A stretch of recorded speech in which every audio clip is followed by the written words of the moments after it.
An update on the hurricane forecast, and it's not a good one. Why we could see double the number of storms that were predicted for this year. Big money rolling in for the Texas Senate race between Senator John Cornyn and MJ Hager. It's a race that's gaining momentum. And a rise in coronavirus cases in Orange County. What a county judge says is causing the sudden spike.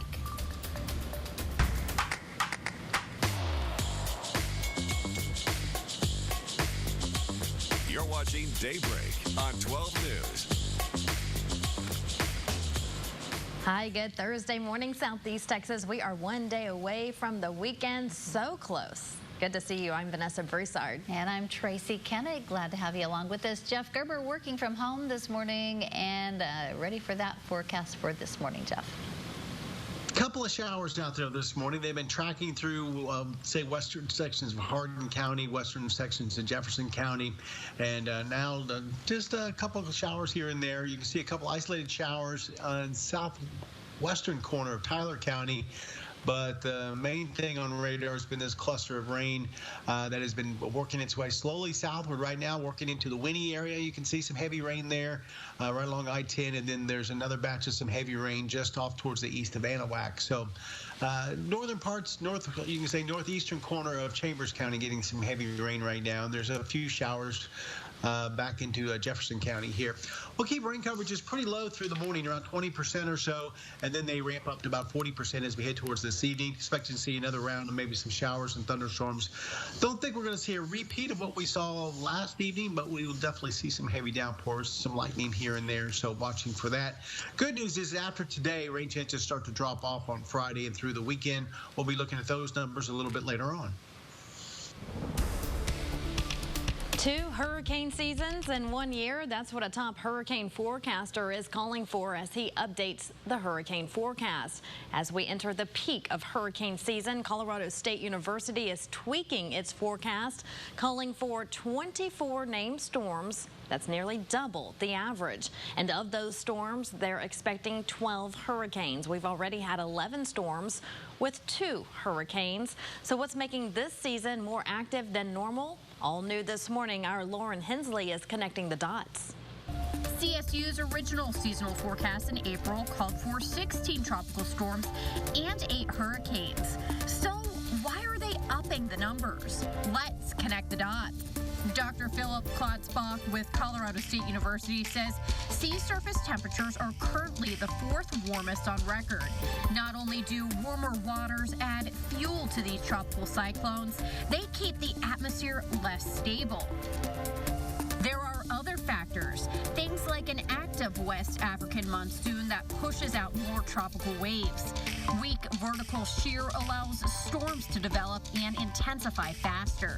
As we inch our way closer to late October, vertical wind shear tends to increase, leading to a significant decrease in activity. Peak hurricane season is August 15th, and September is one of the most active months when it comes to storms.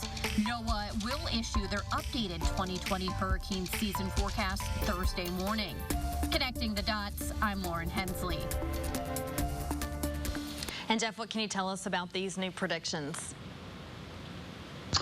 Well, you know, they've almost kind of doubled what they were thinking at first, just like she outlined in that package right there, that story right there.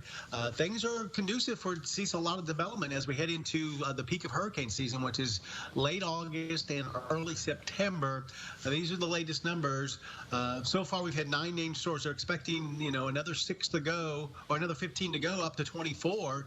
And then the hurricanes, they're expecting to see maybe another 10, which would put us up to about 12. And then major hurricanes, haven't seen any of those yet, but they're expecting to see maybe 3 to 5 of those as we go through the season. So we're really going to have to wait and see as we get towards the end of August, early September, how things kind of ramp up across the Atlantic. It only takes one storm to make it a bad hurricane season. Hopefully we can dodge most of those for this year. I do expect to see, because of those conditions she was talking about, to see a very active season. We're just going to have to wait and see how everything pans out as we get towards early September. Yeah, and just another reminder, as we enter the peak of hurricane season, make sure you have all the supplies you need. Just have them on standby, because it's always good to be prepared.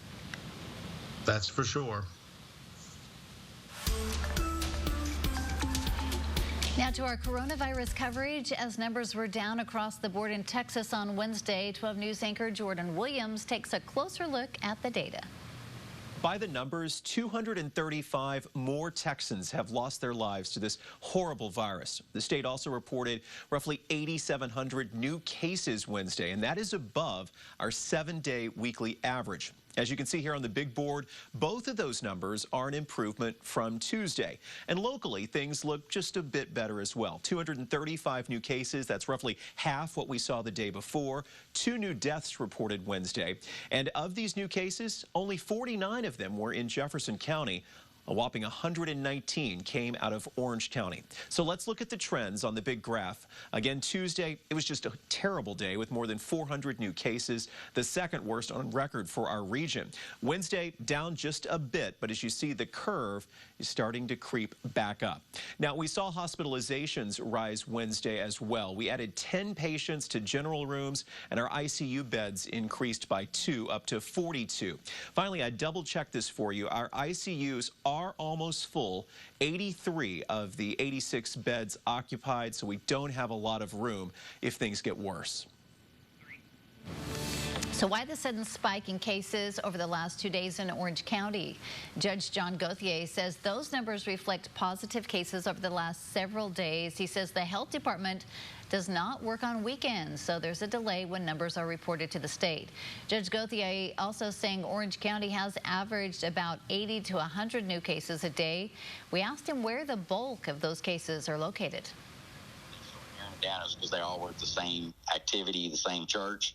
A lot of church activity happens right now and has been, because churches don't fall under the same guidelines. They're just under safe distancing guidelines, according to the state. And we see a lot of outbreaks in churches. Judge Gauthier says he knows how serious the virus is. He tested positive, but has since recovered. He says if you think you're sick, call your doctor right away. Meanwhile, in Nederland, the pastor of 7th Street Baptist Church posting on Facebook after he and his wife were tested for the coronavirus.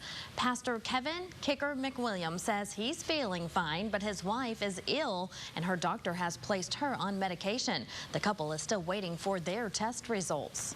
No one is beyond God's reach of love. No matter what your circumstances, no matter if we've got COVID-19, we are not beyond God's reach of love. And yes, of course, I'm going to say it again, like I say it often. God's got this. McWilliams says the church has to postpone an event that was scheduled for tomorrow. He will be posting updates on the church's Facebook page. And for all of the latest coronavirus information, remember you can download the 12 News Now app. Just look for the section that's labeled coronavirus.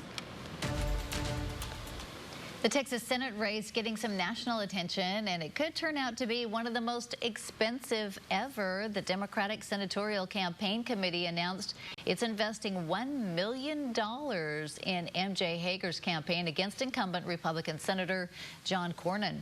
The announcement comes on the heels of a new poll showing the Republican incumbent just 1 point ahead of the Democratic newcomer among likely Texas voters. There are a couple of polls out there that have seen this. And look, it's not just the Senate race. We've seen the presidential race for a couple of months now, that there have been nearly 20 polls that have shown the presidential race with either Biden up or even with Trump in many of these polls.